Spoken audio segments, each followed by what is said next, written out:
When my granddaughter Emma turned 18 and told me she was moving in with her biological mother, I was sad but understanding. She wanted to know her mom, build a relationship. I got it. But then she said something that shattered my heart into a million pieces.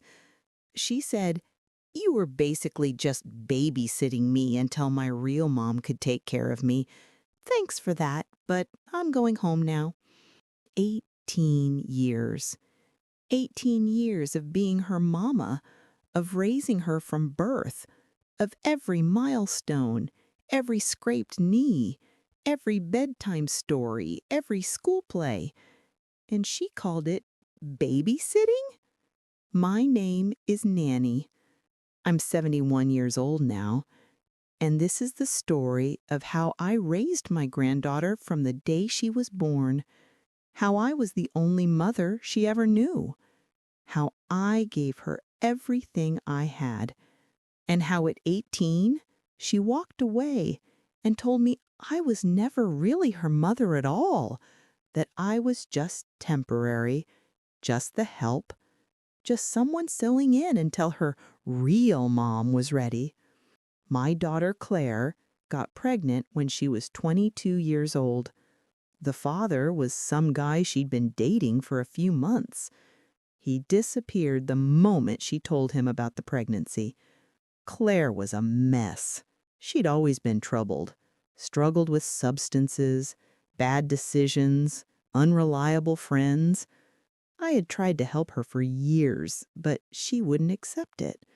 The pregnancy terrified her. She wasn't ready to be a mother, wasn't capable of being a mother. Not then. Claire asked if she could move back home during the pregnancy. I said yes. Of course, yes. She was my daughter, and she needed help. My husband, Tom, and I set up our spare bedroom for her, took her to doctor's appointments, made sure she was eating, tried to get her to stop partying. She would do okay for a few days, and then disappear for a weekend, come back strung out, promise she'd do better. The cycle repeated throughout her pregnancy. Emma was born in March of 2006.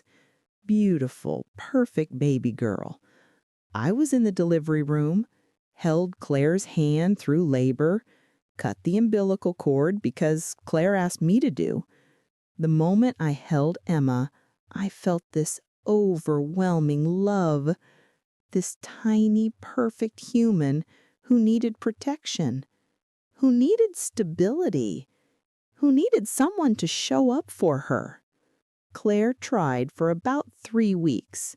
She really did try, but she was overwhelmed. She would cry because Emma cried, wouldn't get up for night feedings, would hand Emma to me and disappear into her room for hours. I ended up doing everything. All the feedings, all the diaper changes, all the soothing and rocking and caring. I didn't mind. Emma needed someone. I could be that someone. One morning, I woke up and found a note from Claire on the kitchen table. "Mom, I can't do this. I'm not ready to be someone's mother. I'm sorry. Please take care of Emma. I'll come back when I'm better. I love you both." She was gone. Just gone. Left her 3-week-old baby and disappeared. I was terrified, heartbroken, angry, but I had a 3-week-old baby who needed me, so I pushed aside my feelings about Claire and focused on Emma. Tom and I became Emma's parents. We did the late-night feedings together, the doctor appointments, the first foods, the first words. Emma's first word was mama, and she said it to me. I cried. Tom cried. This was our baby now. Not legally, but in every way that mattered. We loved her like she was our own child, because she was. Claire would show up occasionally over the next few years, every 6 months or so. She would stay for a few days, play with Emma, promised she was getting her life together, promised she would take Emma back soon. Then she'd disappear again. Sometimes for a year. Emma would ask about her. Where's Claire? She didn't call her Mama. She called her Claire because I was Mama. I was the one who was there every single day. When Emma was 3, Claire showed up and said she was ready to be a mom. She had been clean for 6 months, had a job, had an apartment. She wanted to take Emma. I panicked. Emma didn't know Claire. Claire was a stranger who visited sometimes. I was Emma's mother. Tom and I talked to a lawyer. We hadn't formally adopted Emma, had no legal rights. The lawyer said Claire could take Emma anytime she wanted. She was the biological mother. But Claire didn't take her. She stayed for 2 weeks, tried to bond with Emma, but Emma cried for me. Didn't want Claire, wanted Mama. Claire got frustrated, got overwhelmed, left again. Said she wasn't ready yet, that she needed more time. I was relieved and guilty about being relieved. This was my daughter. I should want her to succeed, but I also knew Emma was safer with me. Tom died when Emma was 7 years old. Heart attack. Sudden. Devastating. Emma was crushed. She had called him Papa. He was her father in every way that mattered. We grieved together, held each other, cried together. I had to be strong for Emma even though I was falling apart. She needed me to hold it together. So I did. Claire came to the funeral, stayed for a week, actually helped with Emma during that time. I thought maybe this tragedy would change her, would make her step up. But after the funeral, she left again. Said she couldn't handle all the sadness, that she needed to focus on her own healing. She left me alone to raise Emma and grieve my husband at the same time.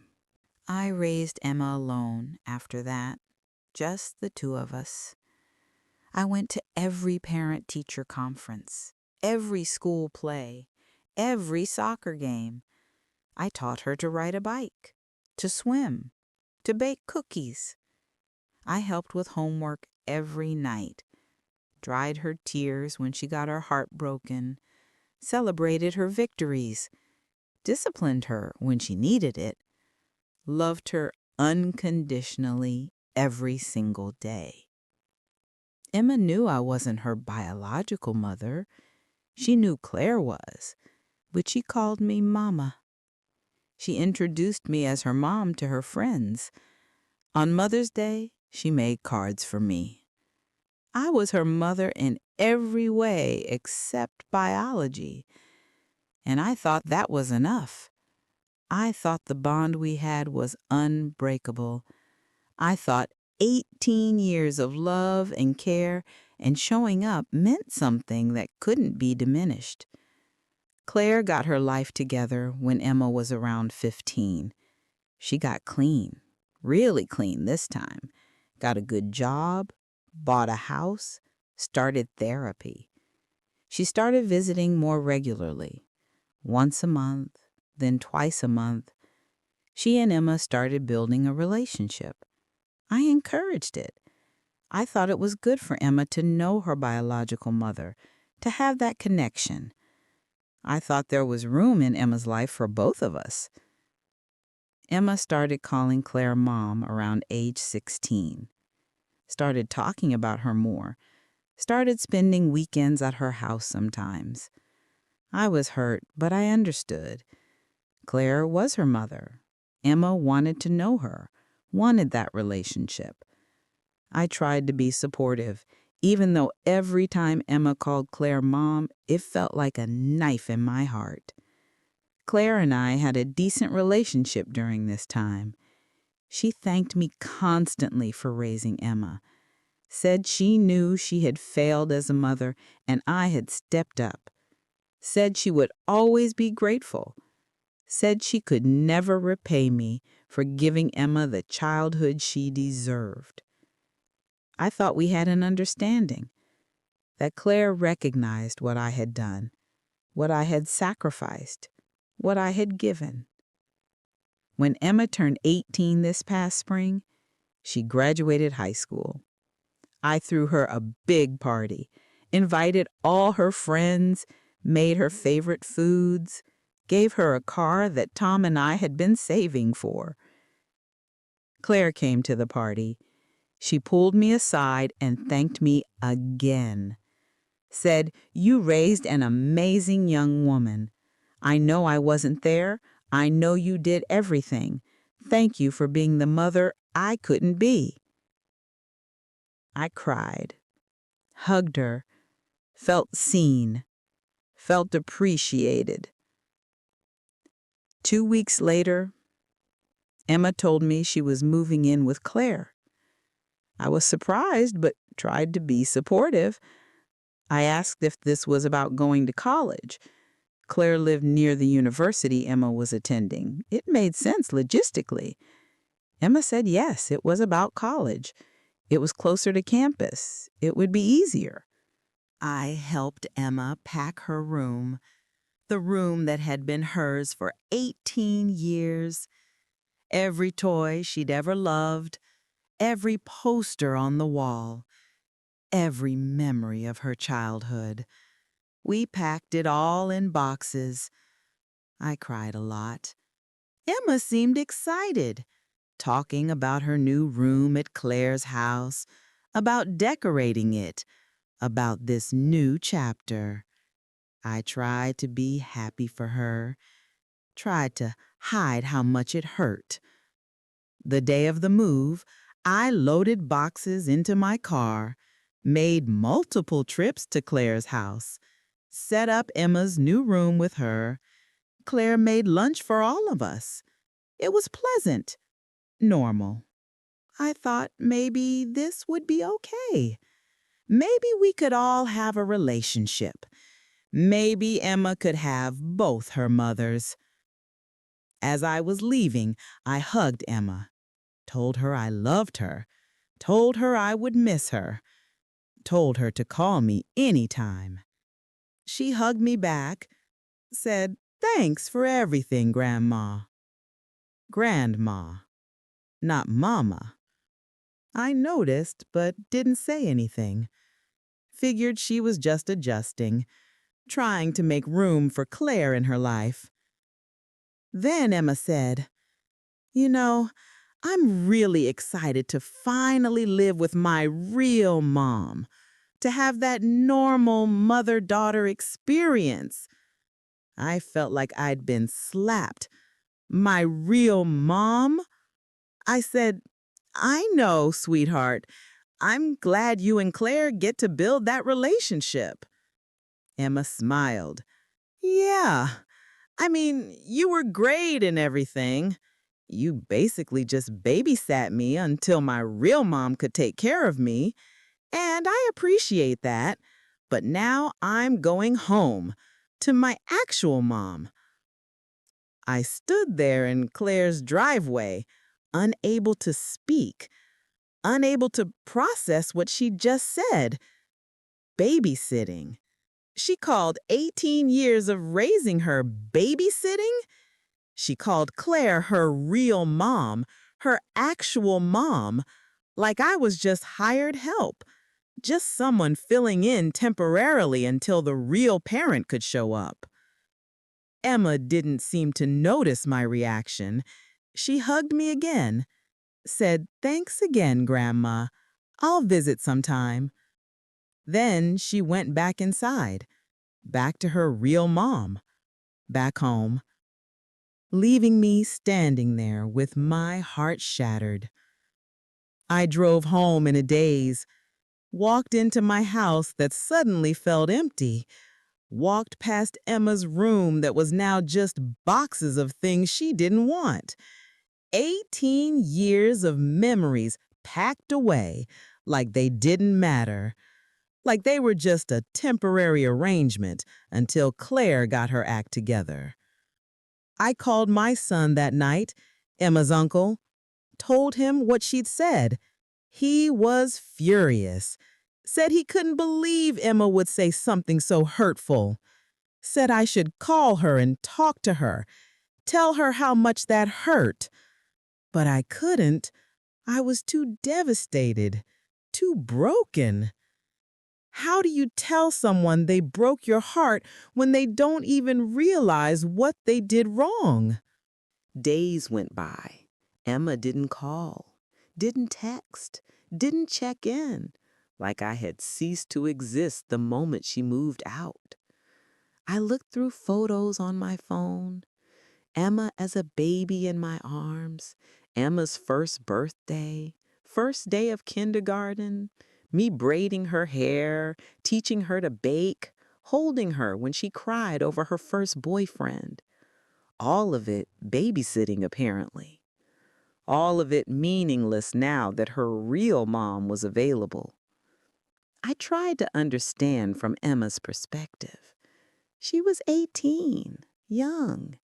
She didn't understand what she'd said, didn't understand the weight of those words. She wanted a relationship with Claire, wanted to believe she finally had her mom.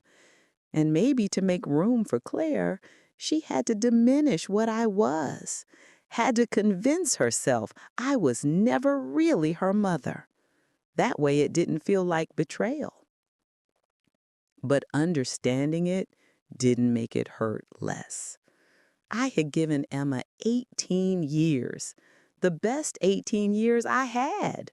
I raised her alone after Tom died, worked extra hours to pay for her dance classes and soccer leagues, sat up with her when she was sick, taught her to drive, helped her with college applications, cried with her when she got her acceptance letter.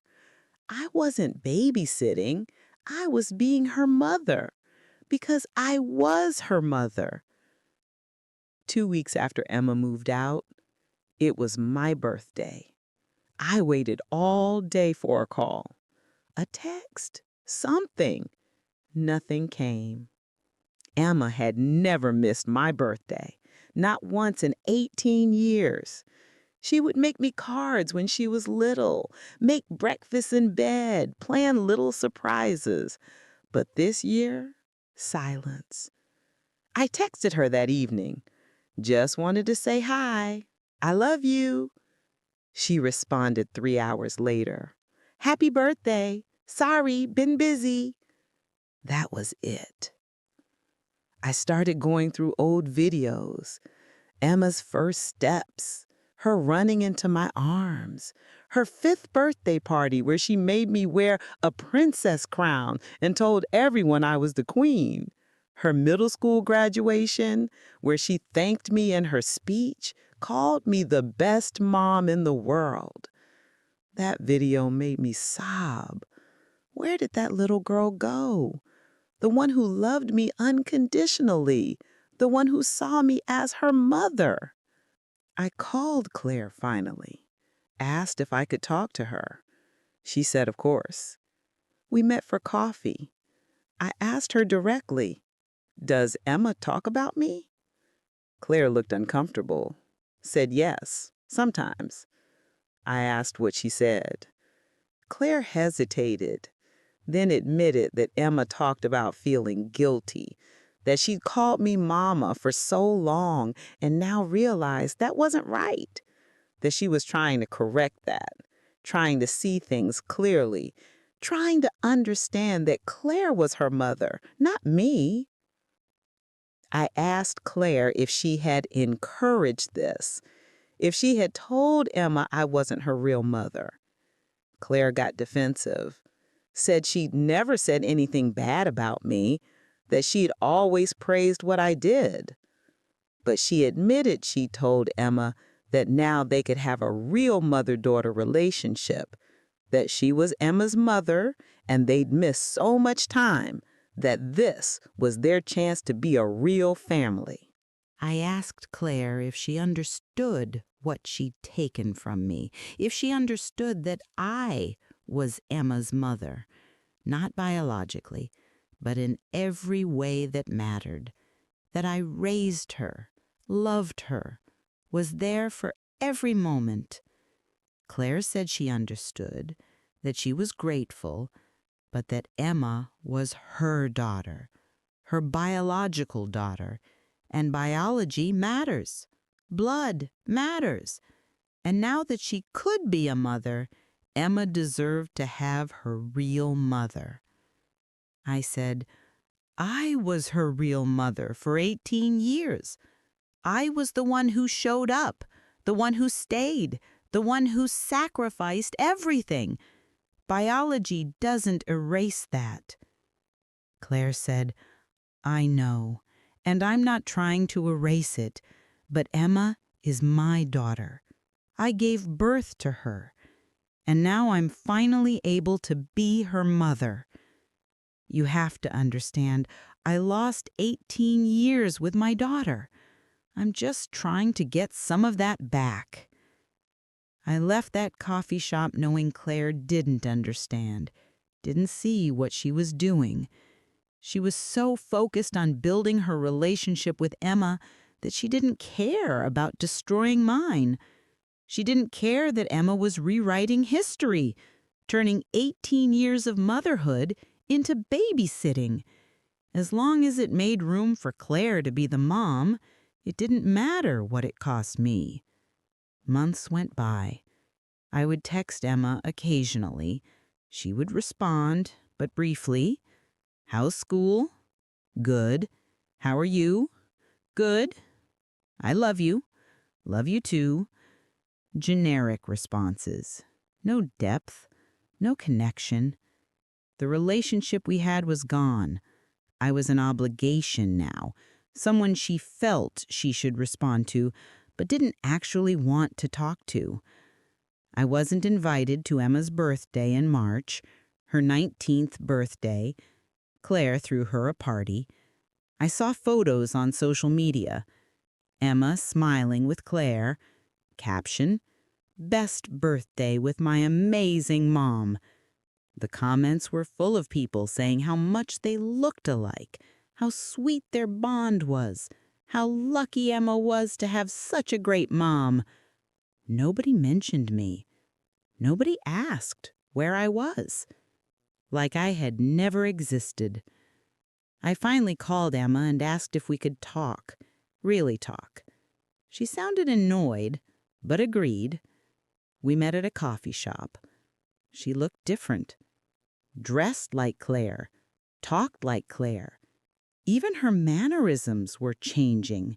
She was molding herself into Claire's daughter, erasing any part of herself that came from me.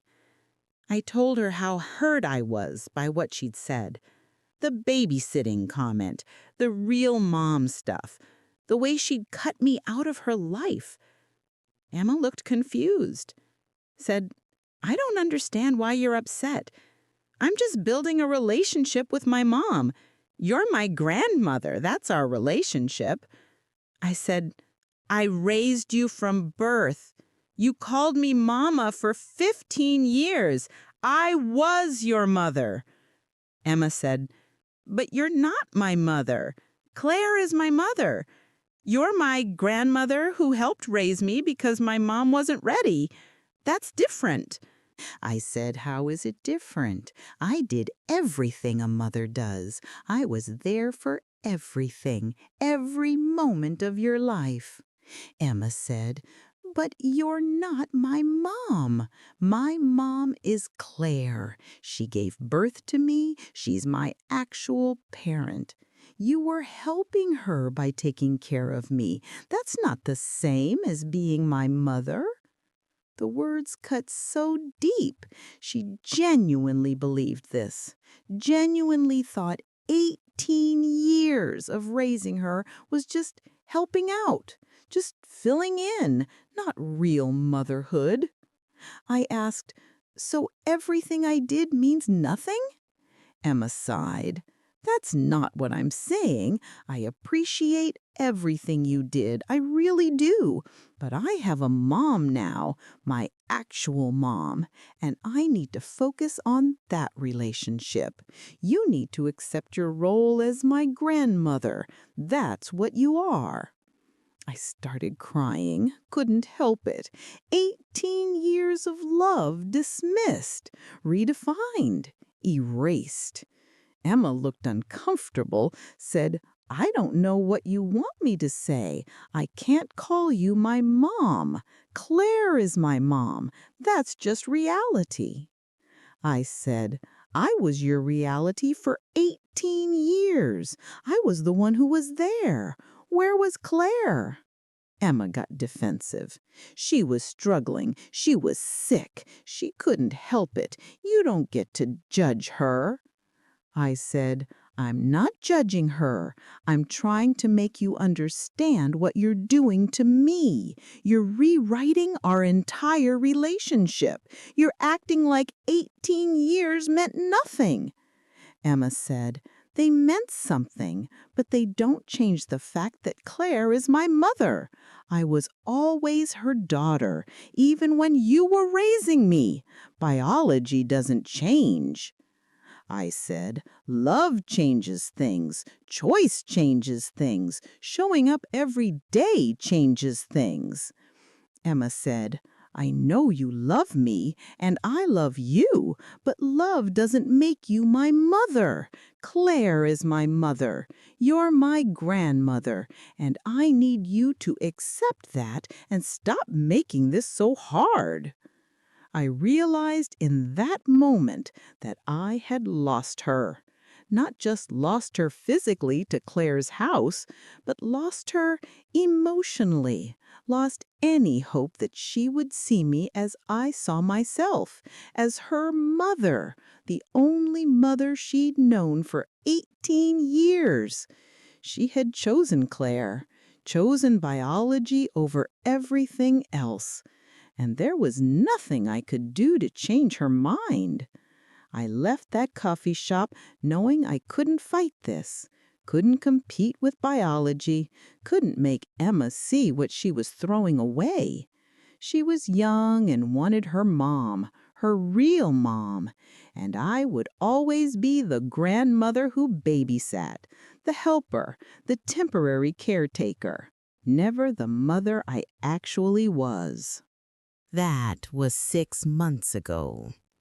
Emma is 19 now. We barely talk. She texts me on holidays, generic messages. Happy Easter, Merry Christmas, Happy Thanksgiving. No depth, no real connection. She calls Claire her mom in every post, every conversation, every aspect of her life.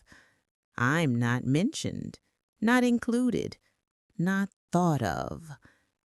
Claire sends me updates sometimes, photos of Emma, says, thought you'd want to see this, like I'm a distant relative, not the woman who raised her daughter, not the woman who gave 18 years to make sure Emma had everything she needed. Just someone on the periphery who might be interested in updates. My son has tried to talk to Emma, tried to make her understand what she did. She told him he doesn't understand, that she's finally getting to have a real relationship with her mother, and everyone needs to stop making her feel guilty about it. That she appreciates what I did, but she needs to focus on her mom now, on her real family. I look at Emma's baby photos sometimes, the tiny infant I held in the hospital, the baby who only wanted me, the toddler who called me Mama, the little girl who made me Mother's Day cards, the teenager who told me I was her best friend. Where did she go? When did she decide that none of that was real?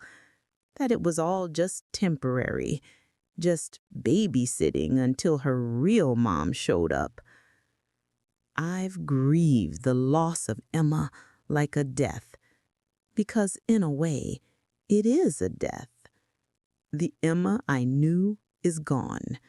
She's been replaced by someone who sees me as a grandmother who helped out, who was convenient when a Claire wasn't available, who served a purpose but is no longer needed.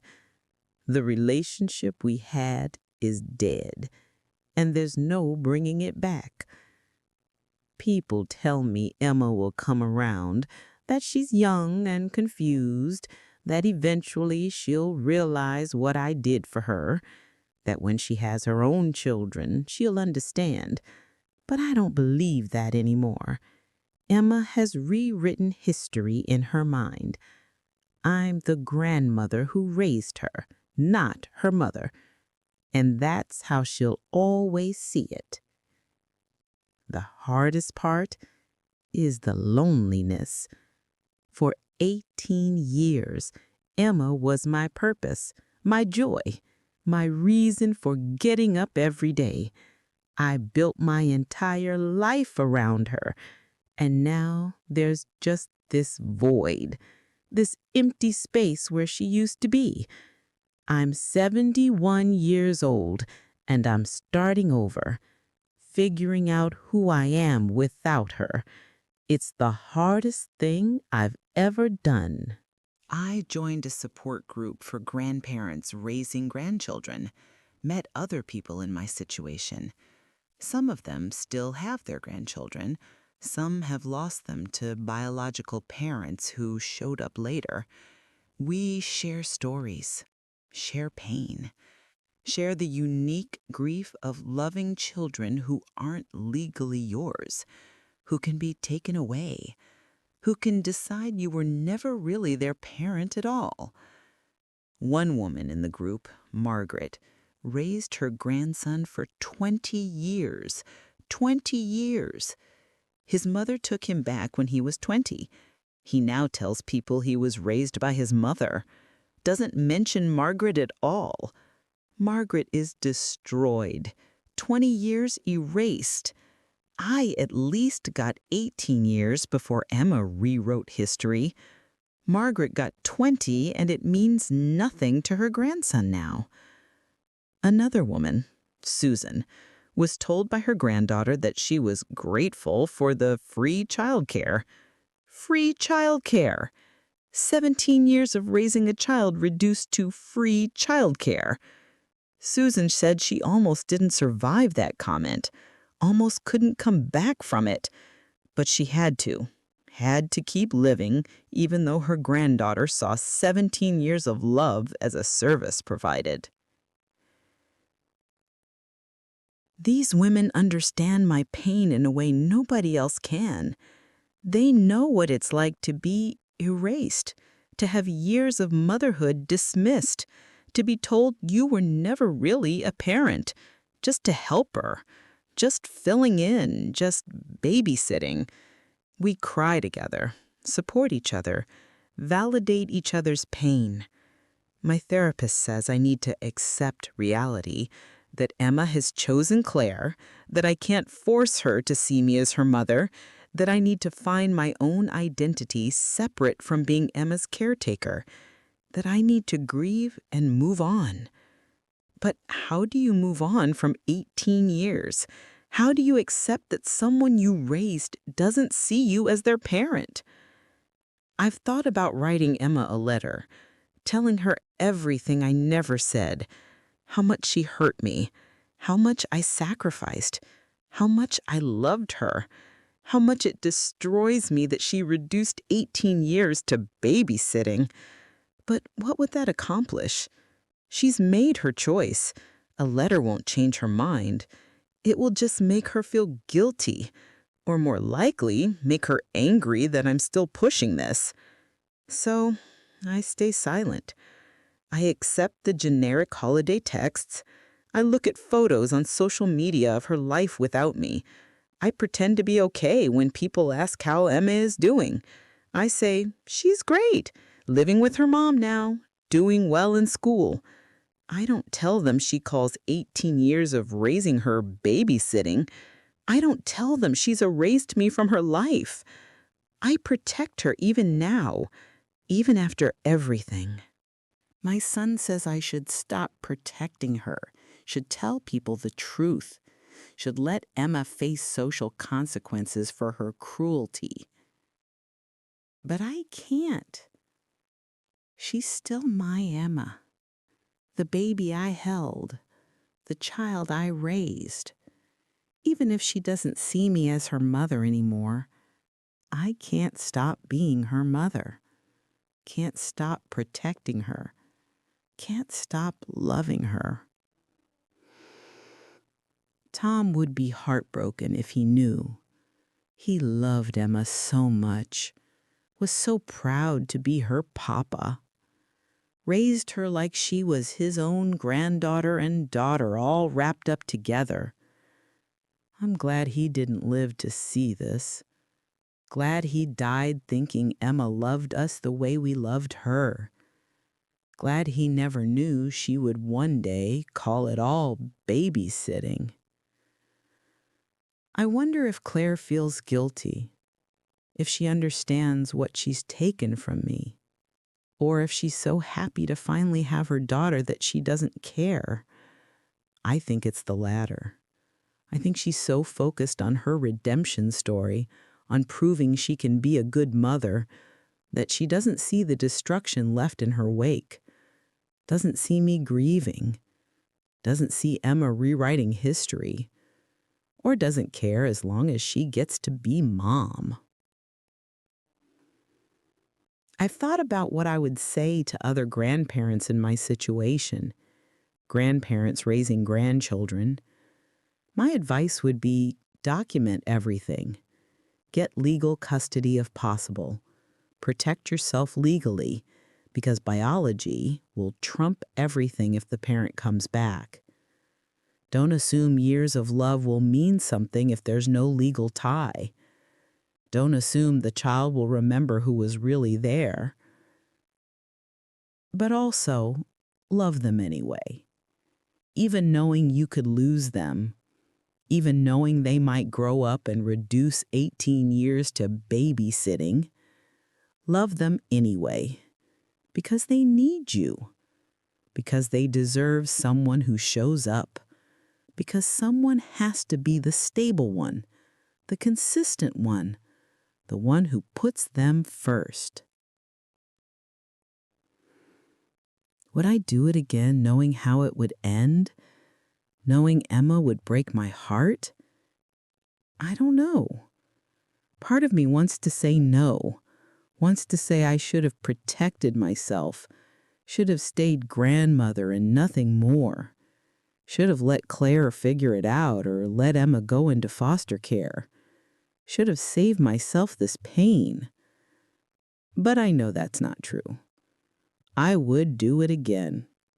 I would take Emma in again, raise her again, love her again. Because she needed me, because she deserved a childhood, because someone had to be her mother when Claire couldn't.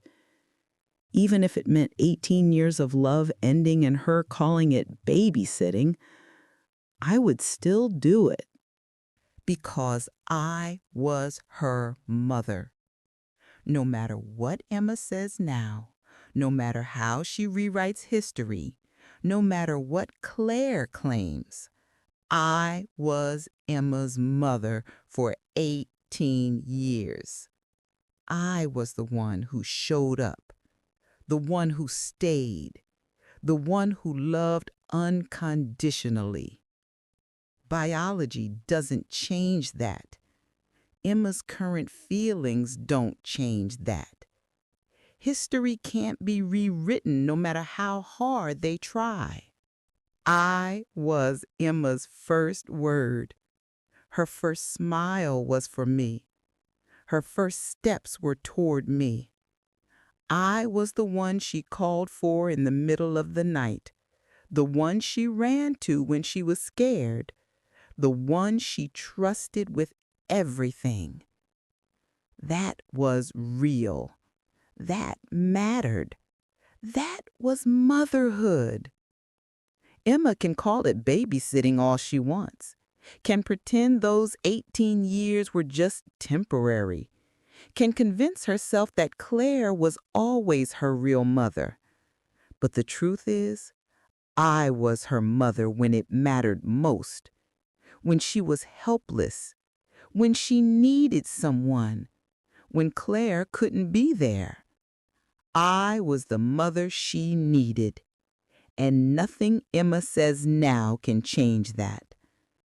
I'm learning to find peace in that, in knowing that I showed up, that I loved her well, that I gave her the childhood she deserved, that I was exactly the mother she needed, even if she can't acknowledge it now. My worth isn't dependent on her recognition. My motherhood was real, whether she validates it or not. I still love her. I always will. She's my daughter, even if she doesn't see herself that way. The bond I feel hasn't changed, even though hers has. Maybe that's what real motherhood is. Loving someone even when they hurt you. Staying committed even when they walk away. Being their mother even when they reject the title. So that's my story. That's how I raised my granddaughter from birth for 18 years. How I was her mother in every way except biology. How I gave her everything I had. And how, at 18, she told me I was just babysitting, that Claire was her real mom, that biology trumps everything. I don't know if Emma will ever understand what she did, what she took from me, what she destroyed with those words. Maybe when she's older, maybe when she has children of her own, maybe never. I can't control that. I can only control how I respond.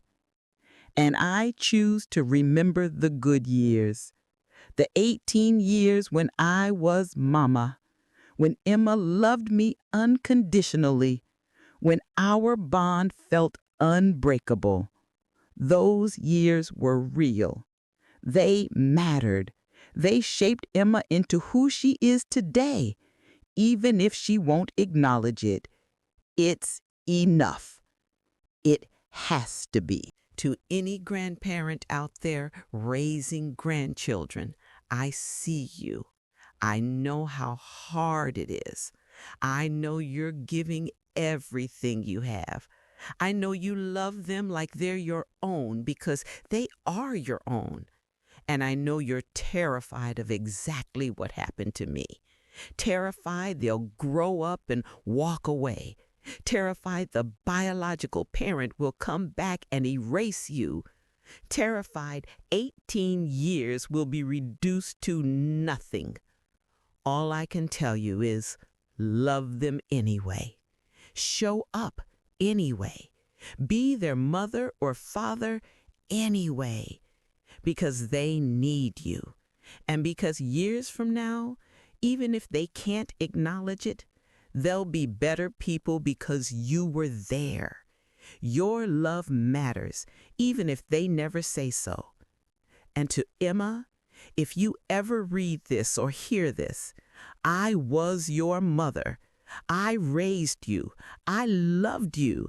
I gave you everything. You can call it babysitting if you need to. You can rewrite history to make room for Claire, but it doesn't change what was real.